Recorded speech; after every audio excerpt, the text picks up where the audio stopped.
Hi everyone, welcome back to WHU TV. It's nice to see you. I hope you're keeping well. Here are my full-time thoughts on West Ham 2, Arsenal 2.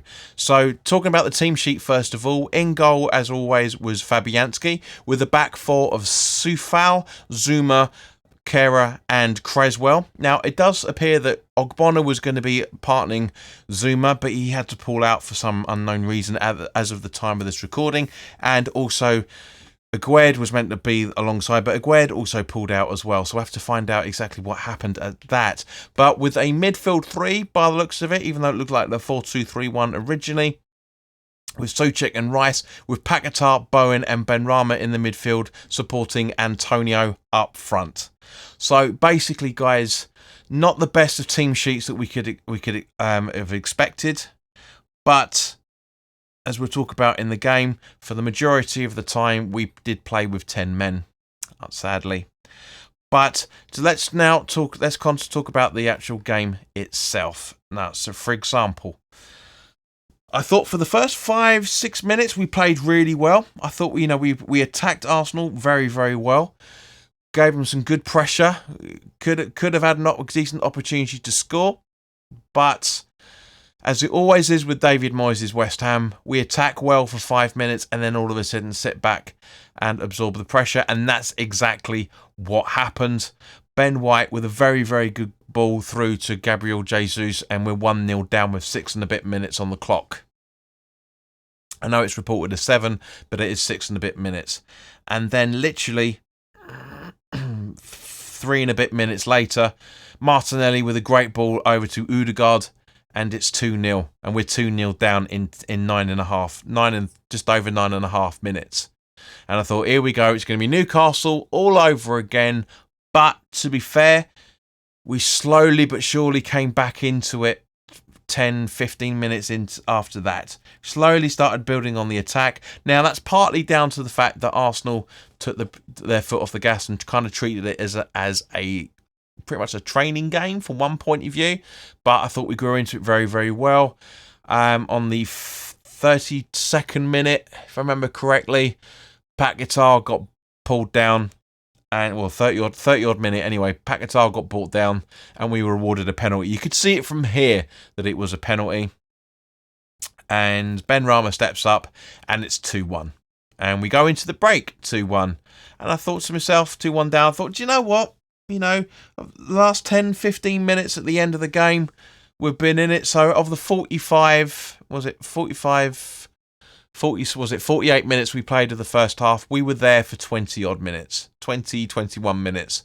So from West Ham's perspective so far this season, that's not a bad turnaround. It really, really isn't. It's not brilliant, but there was a lot of mistakes being made in the first half, but we slowly but surely grew into it. And then the second half rolls around, and a great ball from Kehrer over to Bowen. Now, to make it 2-2 on the 54th minute, 54th minute.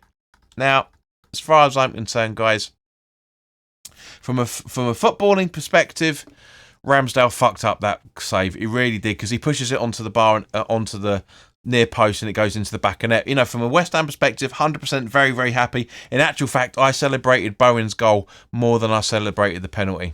I'm not going to lie. I genuinely did. But it was a phenomenal performance in the second half. And from a West Ham perspective, we did deserve to get a point out of it. From a footballing point of view, don't think we did, but from a West Ham perspective, certainly decided. But the problem was, the reason why neither team came out with all 3 points is because neither team really went for the jugular. The substitutions by Arsenal were confusing, to say the least. Okay, they made 5 substitutions. On the 67th minute, they took off Partey, who was booked for a foul, and brought on Trossard. And also Jorginho came on for the book Gabriel Jesus, who is a cheat, left, right, and centre. David Coote had no control over the Arsenal players. They were getting a lot of the rub of the green when it came to the fouls. It was pathetic, to say the least.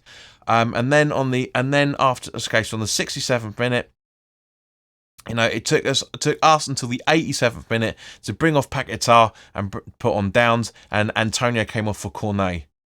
And Antonio's game was the best we've seen for a long, long time. He absolutely run himself ragged, and fair play to him. He did phenomenally well. And then Vieira came on for Tierney, and Nelson came on for Martinelli on the 85th minute. Even though that was, and then I'll say, you know, that's when the substitutions were made, and then on the 90th minute, Nikita came on for Odegaard, which was a bit of a weird one. I could generally think that's when Arteta thought he was really going for to try and get all 3 points. And Benrahma came off, and Fornals came on the 91st minute. So, like for like again from David Moyes, but at the same point, guys. Very, very happy with the point. Very happy with the point. I'm sure the Arsenal team will be happy with 2 points from the 2 games. So then they're still unbeaten, leaving them 4 points clear of Man City, and we are 4 points clear of the relegation zone with 8 games still to go. So not the best, but not the worst in any shape or form. One of the best performances I've seen West Ham do for a long, long time in that second half. Why we haven't been able to do that all fucking season, I don't know. But 4 points from the last 2 games. If you said, you know, a couple of weeks ago, Fulham away, Arsenal at home, you get 4 points out of that, we would have snapped your hands off for that. We would have taken it 100%. But as always, guys, put your comments in the comments section below. Let me know your thoughts on it.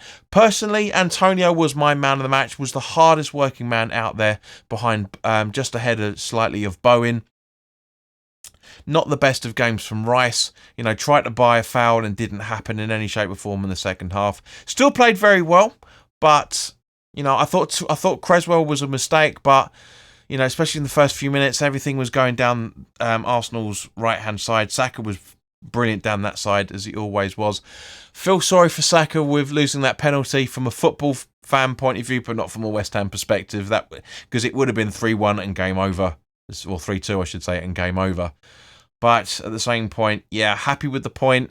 Happy with the fact that we are still steering our way away from the relegation zone. You know, we've got Bournemouth at the weekend, so the preview will be going up for that. I did do a opposition review with Russ, but unfortunately, again, the audio issues prevented it from being uploaded. So I'm still trying to figure out what the hell's causing that. I think I've got a fair idea, but we'll sort it out for another time. But guys, in the meantime, put your comments in the comment section below. We are 1 subscriber away from 2260, so if you're enjoying what this channel is doing and you want to know more and you haven't already done so, then by all means, please do hit the subscribe button. Hit the like button if you've enjoyed this video. Please do share this content with anybody that you feel may want to watch the channel as well, for that matter. And of course, click the link in the description below to get yourself some really nice channel merch and also a very nice replica shirt from 3 Retro. But in the meantime, guys, look after yourselves. The preview for the Bournemouth game will be coming up soon, as will the preview for the Ghent game. So we've got still a lot more to go, or the Gent game, I should say. Still a lot more to go. So, yeah, it's definitely worth subscribing. But in the meantime, guys, enjoy the rest of your Sunday, or enjoy the start of your week, and I'll see you very, very soon. All the best now. Take care.